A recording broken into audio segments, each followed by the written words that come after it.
Gusto ng Diyos na tayo magkaroon ng buhay. Hello po, ako po si Brother Roy ng Ahava TV. Sa mga nagtatanong kung ano ibig sabihin ng Ahava, ito po ay lingwahe ng mga Hebreo na ibig sabihin mahal. Dahil mahal kayo ng Panginoong Diyos, mahal ko rin po kayo. Ang babasahin po natin sa Biblia sa araw na ito, matatagpuan po natin sa Juan 3:16.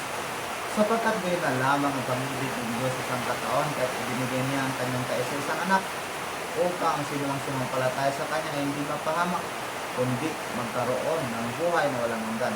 3 puntos lang po. Una, yung binigay ng Diyos ang kanyang bugtong na anak. Pangalawa, gusto ng Diyos na tayo magkaroon ng buhay. Pangatlo, hindi nais ng Diyos na tayo mapahamak.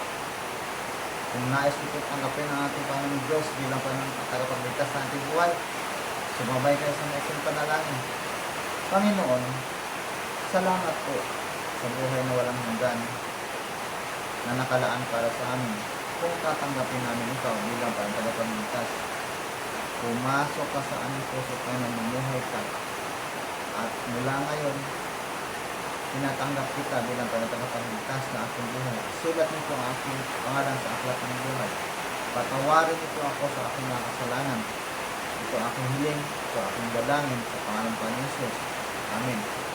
Mga kapatid, mga kaibigan, kung tinanggap natin ang buong puso ang ating Panginoon Hesus, mayroon na po tayong buhay na walang hanggan.